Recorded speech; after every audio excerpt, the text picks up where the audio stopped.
Well, I think it's time for us to get started. I want to welcome everyone who's tuned in tonight to our regular weekly webcast of the Objector Church. We do this every week, Sunday nights, 7 p.m. Central, 5 p.m. Pacific, and we're so excited you're here with us. We always do these live on Facebook Live, which gives us the possibility of having some genuine conversation and interaction. And lately, we've had better and better conversations. I'm really excited for anyone who does join us along the way. I do want to mention, though, if you're watching this after the fact, that is not a problem. A lot of our viewers do watch the recorded version. You can find all of those on our website at objector.church. Again, that's objector.church. And before we get started, Rena asked new glasses, and the answer is yes. I've had very out-of-date glasses for a good while now, but I finally found these glasses. Actually, I bought them online. Saw the eye doctor locally, but I've discovered you can get glasses online for a really good price, which is wonderful for anyone like me who's sometimes strapped for cash, but needs new glasses. So anyway, that's neither here nor there, but I should mention that. By the way, tonight I want to mention, oh, by the way, I want to welcome Cheryl, a dear old friend, and Serena, who both joined us so far. Also tonight I have something special I've added to our background here, and it's a little bit tricky in an online thing to try to build some community, to make it feel a little bit homey. But we've had our coexist flag in the background for quite a while now, which I really like. But tonight I added a couple of icons, and these are somewhat of non-traditional kinds of icons because these are people, I guess to me, not just saints in the sense of doing good, but rather saints as far as those who took chances, who took risk for the good.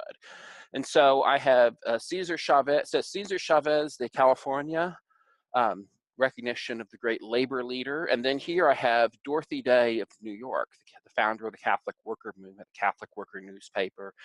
And I chose these. I had these. Chose these in particular to hang because they're some of my heroes, but also because where they came from. A Catholic priest here in Oklahoma City, Father John Verona, when he passed away, some of his friends put together an event to give away and sell some of his books and other things. And so I was among with all of his awesome books. I got these two icons along with a few others. So wanted to share them tonight. We may rotate them out over time, some other ones as well, but just the sense of that we are, that in this struggle, we're all in this together, both those who've gone before and those who've come after us, that we're in the big picture is really big. So before we get into our meat of our program tonight, we do always begin with a little bit of a ritual. And we've been playing around with this some because we are a religious humanist community, meaning that we have different views about God, different ideas about whether God even exists or not, different ideas about ritual. But we wanted to find something as a bit of ritual that would be something uniting for all. So I've been lighting candles, and I've been lighting 3 candles, and to me, these represent the past of those who've gone before, those like Cesar Chavez, Dorothy Day, and other heroes that we admire. And we think, of course, to the future as well of what we're hoping for, and that's over here. But the candle in the middle, to me, is the most important, and that's the candle for the present. And again, this is just a symbol, a visual representation of our hopes and what we're yearning for. And so I invite you, as we begin this time, we're going to be talking about some difficult subjects, some challenging subjects. And I think for all of us, it's helpful to have a little bit of space to relax, to be present in this moment. And so I invite you, as we're lighting this candle, this one candle does not want to stay lit, the future candle. And that is no good. So I'm going to relight that. There we go. So as we light these candles, we'll take a moment, encourage you to take a moment to look into the candles, and then to take a deep breath. Those things in the past are in the past. They brought us to this moment, but we now have a different moment. The future, it excites us, it scares us, but it is the future. Right now, it's the present. And so these candles to me are just a representation of this moment in time. So Now I want to go and move into the substance of our meetup for tonight. Just a reminder, by the way, if you're watching on Facebook, encourage you, post comments. We want to have a real conversation because that's one of our 3 I's. In our webcast, we aim to have inspiration, information, interaction. That last part's really important, and especially the last few weeks, we've had better and better conversations. I encourage you to join in, post a comment. If you disagree, fantastic, state it. If you agree, something resonates with you, say that too. The only thing we ask is be kind, be respectful of everyone, know that we're coming at different places, but there's nothing wrong with you expressing what you believe and what you feel in response to what we're doing tonight. So I encourage you to do that. As far as our inspiration time tonight, I want to talk about someone that I've learned about very recently. And his name is Master Sergeant Roddie Edmonds. And if I had a way, I would print up a picture and put him on the wall too, because to me, he's a very heroic individual. In fact, I'm going to real quick here in our Facebook Live conversation, I'm going to post a link to the Wikipedia article about Master Sergeant Roddie Edmonds. Now, Master Sergeant Roddie Edmonds, and hopefully you'll see the picture in the link in just a moment as well, but if you don't, I'll put a direct link to that.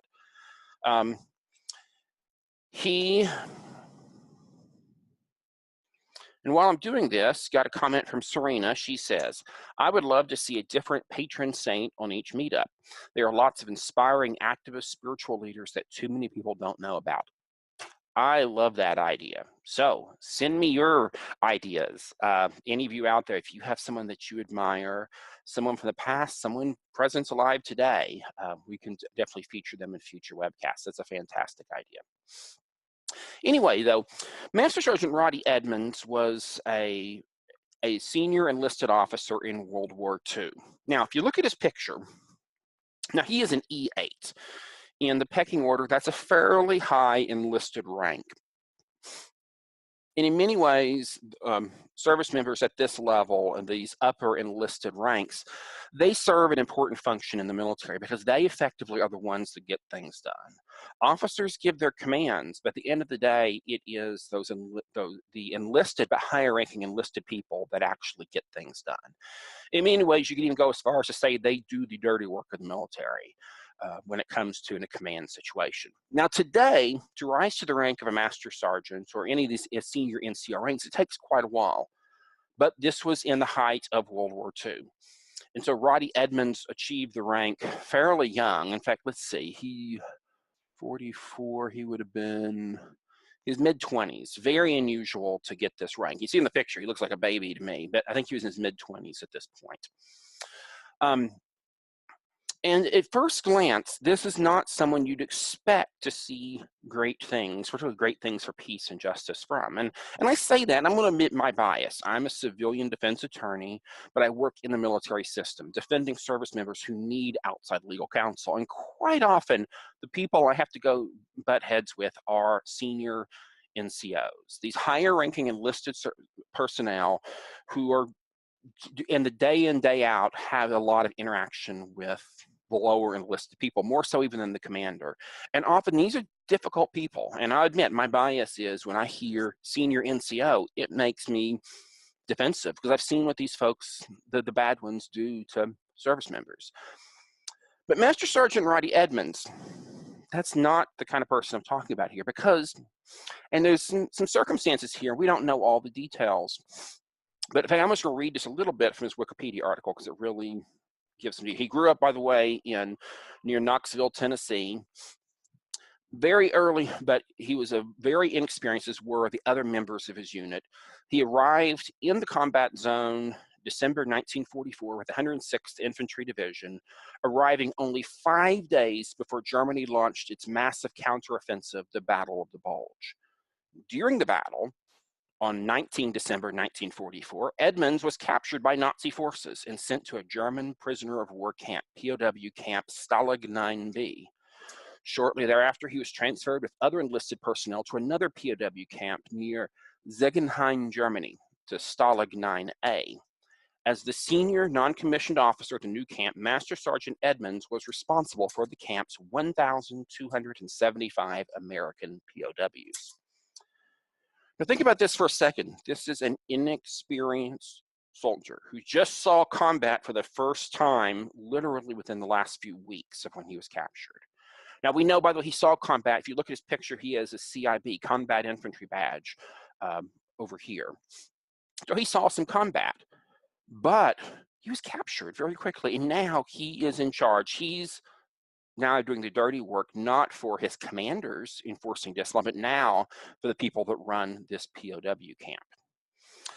And so I'll read a little more about this. On their first day in Stalag 9A, January 27, 1945. By the way, this would be, okay, literally from December 19th to January 27th. He's a senior NCO. He's been here only a few weeks at this point as a POW. It says, on their first day at the Stalag, as Germany's defeat was clearly approaching, Commandant Siegmann ordered Edmonds to tell only the Jewish American soldiers to present themselves at the next morning's assembly so they could be separated from the other prisoners. Instead, Edmonds ordered all 1,275 POWs to assemble outside their barracks. Siegmann states, they can't all be Jews. Then Edmonds simply replies, we are all Jews. Then Siegmann rushed up to Edmonds in a fury, placed his Luger against Edmonds' head, and demanded that Edmonds identify the Jewish prisoners under his command. However, Edmonds was not scared and replied, quote, if you shoot me, you will have to shoot all of us because we know who you are, and after we win this war, you will be tried for war crimes, unquote. And then Edmund also states, quote, according to the Geneva Convention, we are only required to give our name, rank, and serial number, unquote. Edmund's actions are credited with saving up to 200 Jewish American soldiers from possible death, and he survived 100 days of captivity, returned home after the war. But he didn't tell anybody about what happened. His family knew nothing. He went on, I think he later served in the Korean War, died in 1985. His family, nobody knew anything about this. Until after he died, his family read his journals and began an investigation to learn more about the circumstances of what happened. And most recently, I believe in 2015, he was, Master Sergeant Edmonds was recognized as one of the righteous among the nations, the Israeli state's highest honor for non-Jews who risked their lives to save Jews during the Holocaust. So, an incredible story. What I love about this story, though, is that he was an unexpected hero. He, after all, was a senior NCO. He was someone whose job was to do the dirty work, to enforce discipline, to make sure everyone obeys.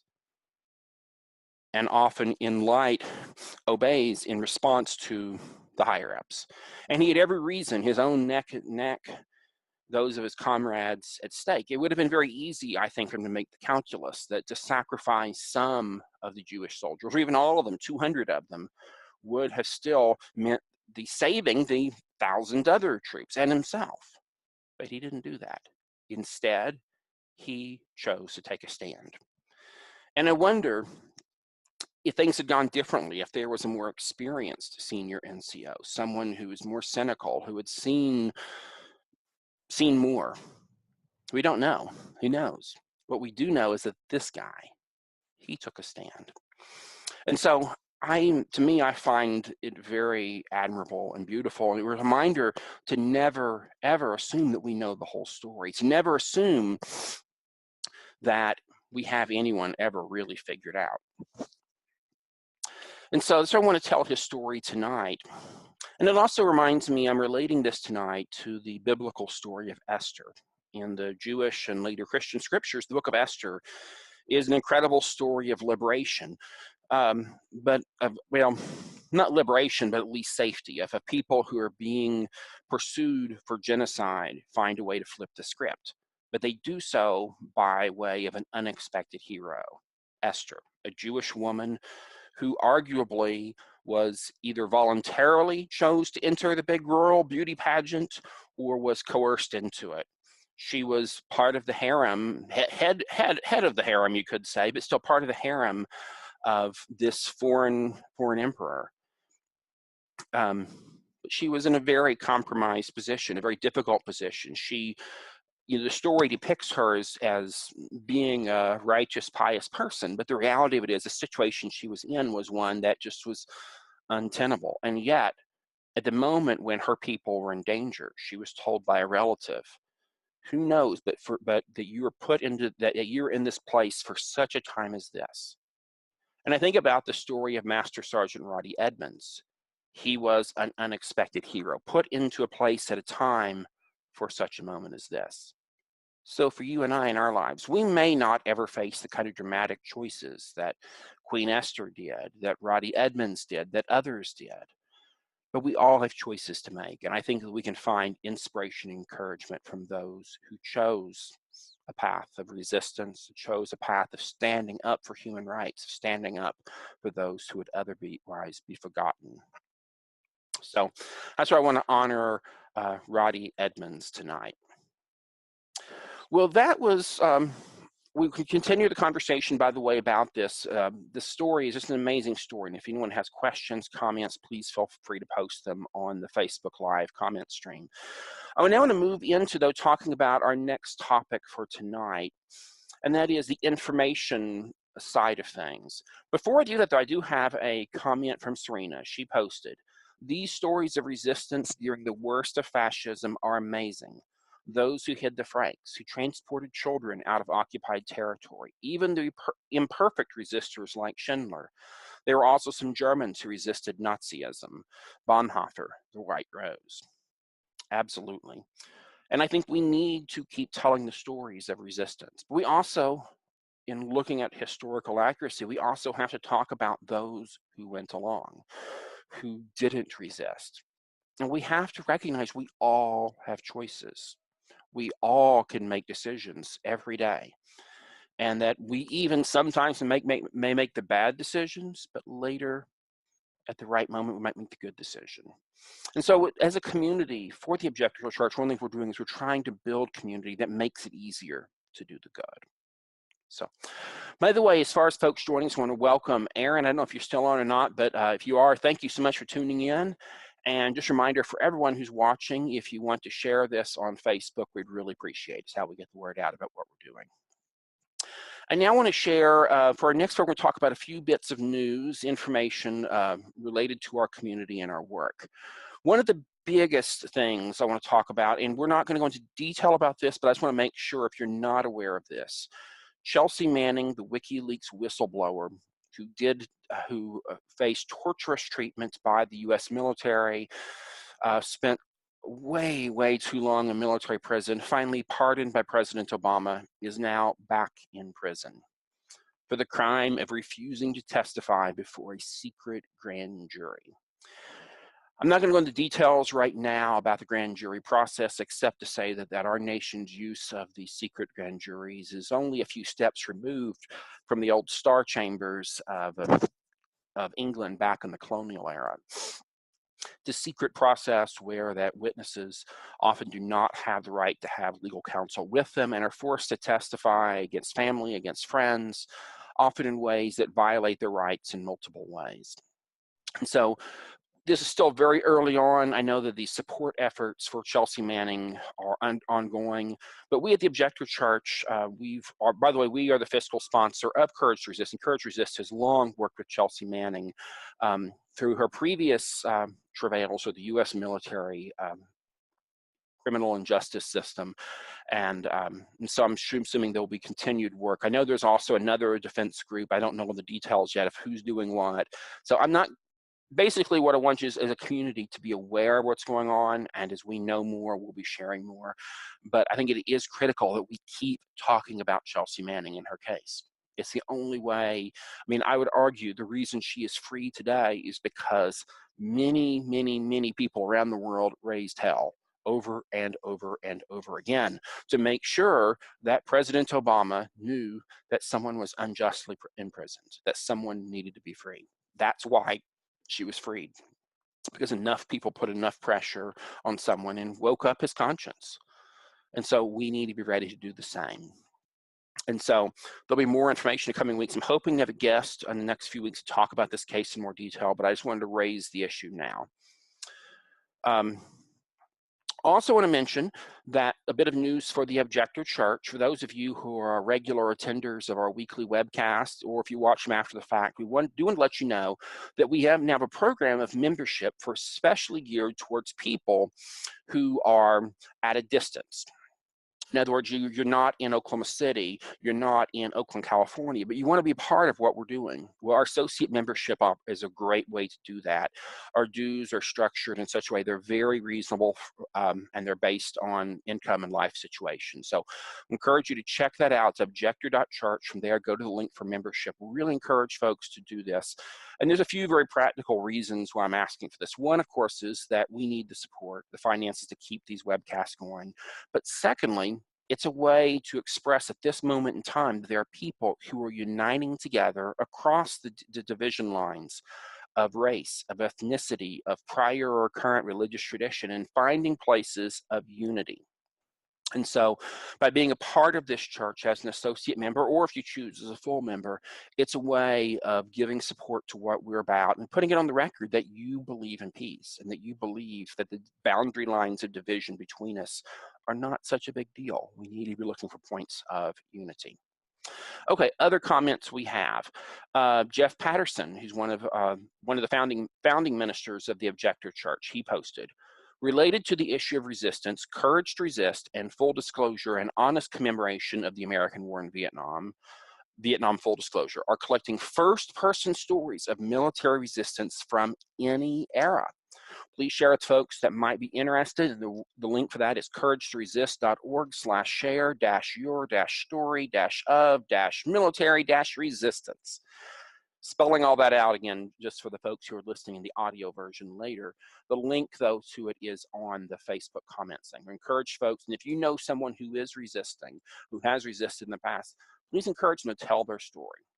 Also want to mention, Serena posted a link to the Chelsea Resist campaign, and that address is xychelsea.is, and I'm going to spell that. That is xychelsea.is, and that's Chelsea Resist. Also, another comment here. It says, this share your story effort is part of 50 years of GI resistance in and out of uniform campaign. And this is an important point to say, is that American history is full of cases of resistance within the military. This is often forgotten about, it's neglected, it's pushed aside, but it's a key part of our history. And we'll talk about this more in future episodes, but it's a history that needs to be told. It's often forgotten that so many chose to resist. So, also, just a quick reminder, if you have comments, please post them away.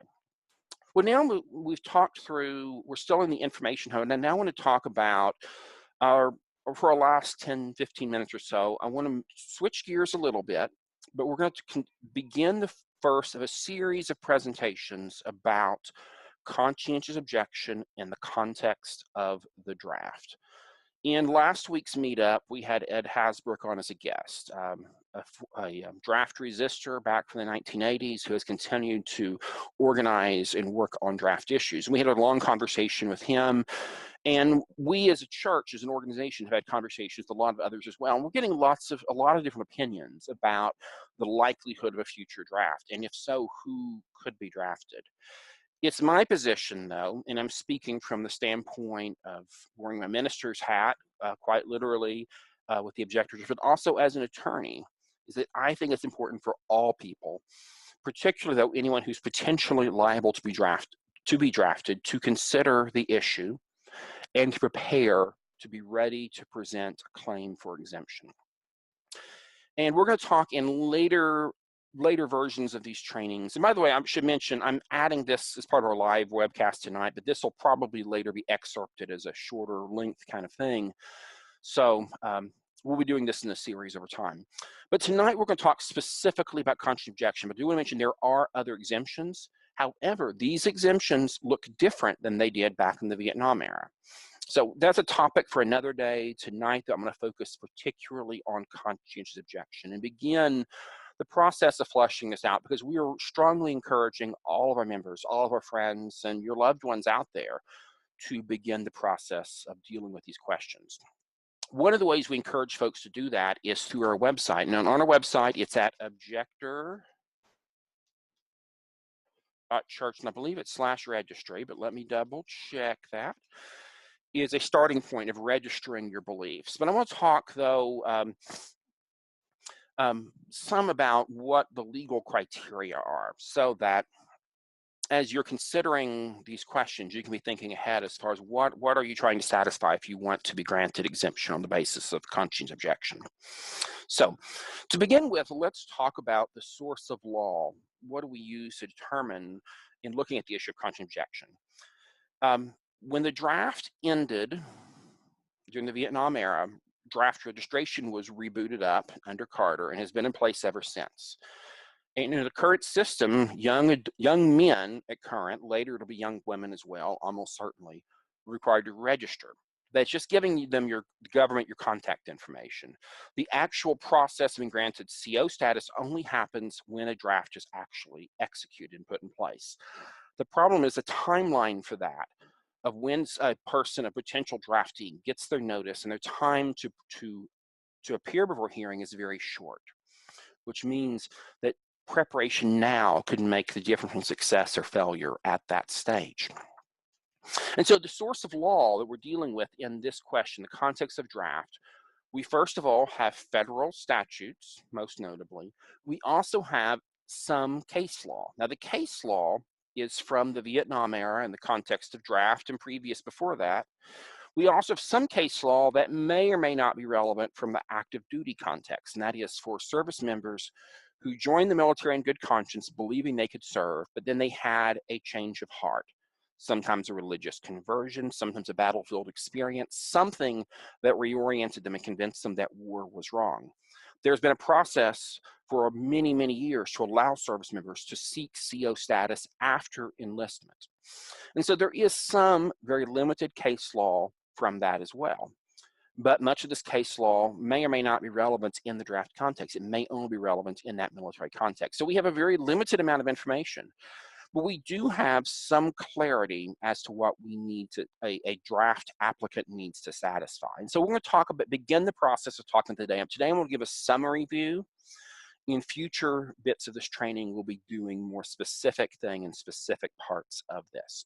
So in the summary in this context, looking at the draft and draft registration, the summary, there's a few things that we're going to talk through. First, though, before I do that, I have a comment here from Serena. Serena says, note, you do not need to be a person of faith, i.e. a member of a denomination to apply for conscience objector in the military. You just need to show that your position is sincere and based on personal conscience. And that is correct. And we'll talk about that more in a little bit, but that is correct. And a very, very important thing to note. So let's put ourselves in the world of hypotheticals. Let's imagine that you receive that you are someone who is potentially going to be drafted. You want to make your case to prove that you're a CO. What do you need to prove? First of all, you must prove that you are opposed to all wars, not some wars, meaning you're not allowed to pick and choose. The government does not accept the fact that people have brains and hearts of their own, that they can make individual judgments on things. Rather, the military wants black and white thinking. That's it. And so first of all, you must be opposed to all wars. And that is a tricky part for many people.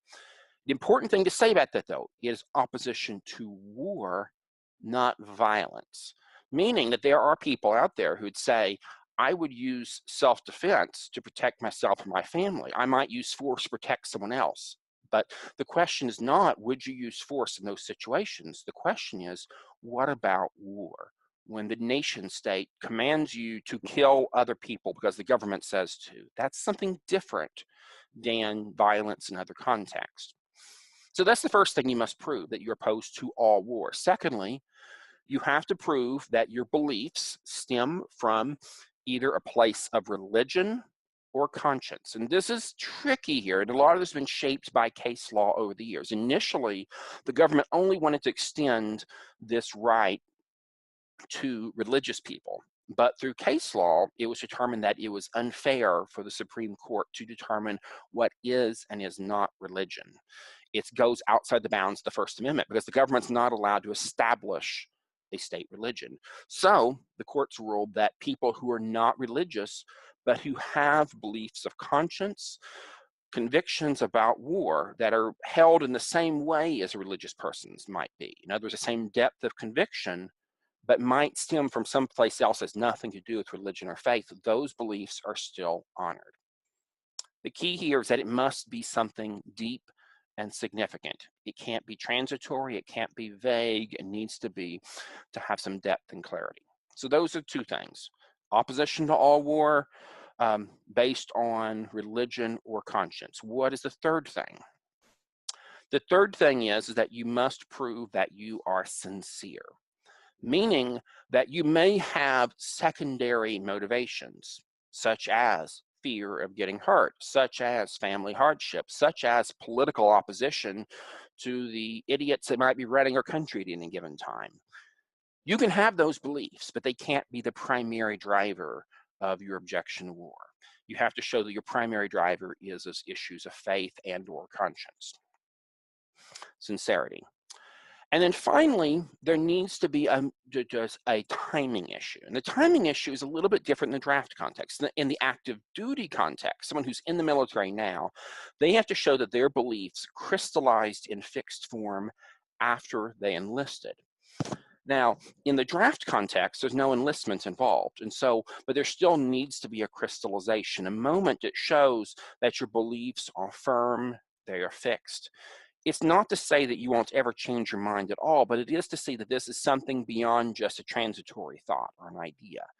It's not just a mere opinion, but it's something deeper than that. That's what you need to prove.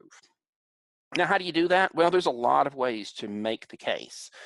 What we are thinking about is we are looking at actions in the present moment that influence the future. By that, I mean that what are things now you can do and document that help to satisfy one of those criteria. Well, one of the first steps of that, of course, is the CO registry. And there's several of them out there, by the way. The Objector Church, we have ours going right now. I've talked to our friends at CCW, the Center for Conscience and War. They do a registry. I know several of the traditional peace churches have their own registries. Personally, I think register as many places as possible, as many ways as possible to show what you believe and why you believe it. So I encourage you to do that, but not just to stop with just the registering. There's other things you can do. And by the way, these are good things to do, such as finding ways in your daily life right here, right now to work for peace, to find ways to make your personal life more consistent with what you believe about war.